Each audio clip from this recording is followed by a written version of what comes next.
ಮಂಗಳೂರಿನ ಕೋಟೆಕಾರು ಬ್ಯಾಂಕ್ನಲ್ಲಿ ದರೋಡೆ ನಡೆದು 2 ದಿನ ಆಗೇ ಹೋಯಿತು. ಇದುವರೆಗೂ ಖದೀಮರ ಬಗ್ಗೆ ಒಂದು ಸುಳಿವು ಸಿಕ್ಕಿಲ್ಲ. ಕೆಲವೊಂದು ಸಿಸಿಟಿವಿ ದೃಶ್ಯಗಳು ಸಿಕ್ಕಿದ್ದು ಬಿಟ್ರೆ ದರೋಡೆಕೋರರ ಬಗ್ಗೆ ಖಾಕಿಗೆ ಒಂದು ಲೀಡ್ ಸಿಕ್ಕಿಲ್ಲ. ದರೋಡೆಕೋರರ ಬಂಧನಕ್ಕೆ ಖಾಕಿ ಪ್ಲಾನ್ ಹೇಗಿದೆ ನೋಡಿ ಈ ಸ್ಟೋರಿಯನ್ನ.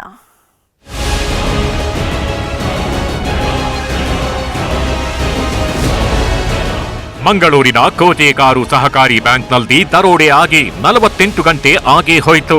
ಈವರೆಗೂ ದರೋಡೆಕೋರರ ಒಂದು ಸುಳಿವು ಸಿಕ್ಕಿಲ್ಲ. 10 ನಿಮಿಷದಲ್ಲಿ 12 ಕೋಟಿ ಮೌಲ್ಯದ ಚಿನ್ನಾಭರಣ ಕದ್ದು ಎಸ್ಕೇಪ್ ಆದ ಖದೀಮರ ಪ್ಲಾನ್ ಖತರ್ನಾಕ್ ಆಗಿದೆ.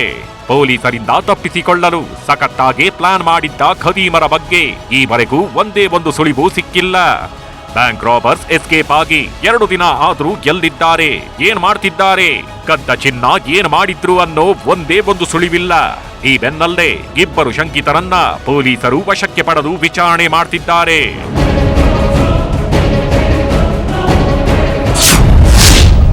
ಬ್ಯಾಂಕ್ ರಾಬರಿಯಲ್ಲಿ ಇಬ್ಬರು ಶಂಕಿತರು ಲಾಕ್. ಹಳೆ ಕೇಸ್ಗಳನ್ನ ಕೆದಕಿ ಪೊಲೀಸರ ತನಿಖೆ. 12 ಕೋಟಿ ಮೌಲ್ಯದ ಚಿನ್ನಾಭರಣ ಕದ್ದ ಖದೀಮರಿಗಾಗಿ ಪೊಲೀಸರು ಕಣ್ಣಿಗೆ ಎಣ್ಣೆ ಬಿಟ್ಕೊಂಡು ಹುಡುಕಾಟ ನಡೆಸುತ್ತಿದ್ದಾರೆ. 8 ಪೊಲೀಸರ ತಂಡ ಕಾರ್ಯಾಚರಣೆಯಲ್ಲಿದ್ದು ಕೇರಳ, ತಮಿಳುನಾಡು, ಮುಂಬೈ, ಗೋವಾದಲ್ಲಿ ಶೋಧ ನಡೆಸುತ್ತಿದೆ. ಈ ಬೆನ್ನಲ್ಲೇ ಇಬ್ಬರು ಶಂಕಿತರನ್ನ ಪೊಲೀಸರು ವಶಕ್ಕೆ ಪಡೆದು ಉಲ್ಲಾಳ ಠಾಣೆಯಲ್ಲಿ ವಿಚಾರಣೆ ಮಾಡಲಾಗ್ತಿದೆ. ಜೊತೆಗೆ 2017ರ ದರೋಡೆ ಕೇಸ್ನ ಬೋಟ್ ರಾಮನನ್ನ ಠಾಣೆಗೆ ಕರೆತಂದು ಡ್ರಿಲ್ ನಡೆಸುತ್ತಿದ್ದಾರೆ.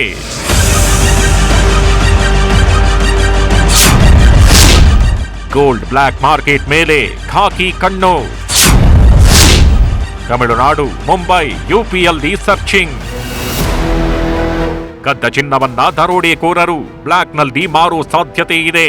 ಹೀಗಾಗಿ ಗೋಲ್ಡ್ ಬ್ಲಾಕ್ ಮಾರ್ಕೆಟ್ನತ್ತ ಪೊಲೀಸರ ಚಿತ್ತ ನೆಟ್ಟಿದೆ. ಇದಕ್ಕಾಗಿಯೇ ಪ್ರತ್ಯೇಕ 3 ತಂಡ ಮುಂಬೈ, ಕೇರಳ, ತಮಿಳುನಾಡಿಗೆ ತೆರಳಿ ಶೋಧ ನಡೆಸುತ್ತಿದೆ. ಜೊತೆಗೆ ತಮಿಳುನಾಡಿನ ಗೋಲ್ಡ್ ಬ್ಲಾಕ್ ಮಾರ್ಕೆಟ್ ಮೇಲೆ ಹೆಚ್ಚಿನ ನಿಗಾ ವಹಿಸಿದ್ದಾರೆ.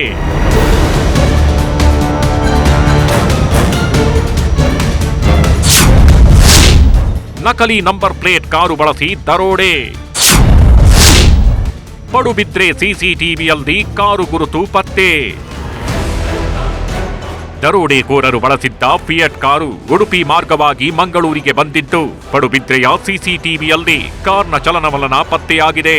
ಜೊತೆಗೆ ಬ್ಯಾಂಕ್ಗೆ ಕನ್ನ ಹಾಕಿದ ನಂತರ ಚಿನ್ನವನ್ನ ಒಂದು ಕಾರಿನಲ್ಲಿ ಹೊತ್ತೊಯ್ದು ಖದೀಮರು ಮತ್ತೊಂದು ಕಾರಿನಲ್ಲಿ ಎಸ್ಕೇಪ್ ಆಗಿದ್ದಾರೆ. ಶವರ್ಲೆ ಕಾರಿನಲ್ಲಿ 3 ಖದೀಮರ ಜೊತೆ ಚಿನ್ನವನ್ನ ಸಾಗಾಟ ಮಾಡಿದ್ರೆ ಫಿಯಟ್ ಕಾರಿನಲ್ಲಿ 2 ಖದೀಮರು ತಲಪಾಡಿ ಚೆಕ್ ಪೋಸ್ಟ್ ಮೂಲಕ ಕೇರಳಕ್ಕೆ ತೆರಳುವ ಸಾಧ್ಯತೆ ಇದ್ದು ಪೊಲೀಸರು ಎಲ್ಲಾ ದಿಕ್ಕುಗಳಲ್ಲಿಯೂ ತನಿಖೆ ಮಾಡುತ್ತಿದ್ದಾರೆ.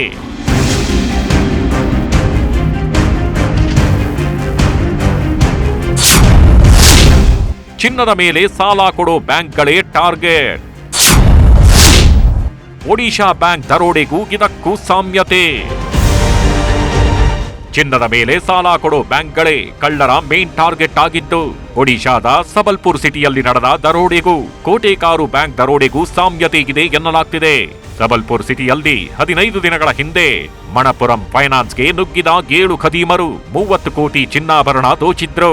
ಈ ದರೋಡೆಯು ಬೆಳಗ್ಗೆ 9 ಗಂಟೆಗೆ ನಡೆದಿದ್ದು 23 ನಿಮಿಷಗಳಲ್ಲಿ ದರೋಡೆ ನಡೆಸಿ ದರೋಡೆಕೋರರು ಎಸ್ಕೇಪ್ ಆಗಿದ್ರು. ಈ ಘಟನೆ ನಡೆದು 10 ದಿನಗಳ ಬಳಿಕ ಬಿಹಾರ ಮೂಲದ 2 ಬಂಧಿಸಲಾಗಿತ್ತು. ಈಗ ಕೋಟೆಕಾರ್ ಬ್ಯಾಂಕ್ ದರೋಡೆಯಲ್ಲೂ ಇದೇ ತಂಡದ ಕೈವಾಡಾಗಿರೋ ಶಂಕೆ ವ್ಯಕ್ತವಾಗಿದೆ.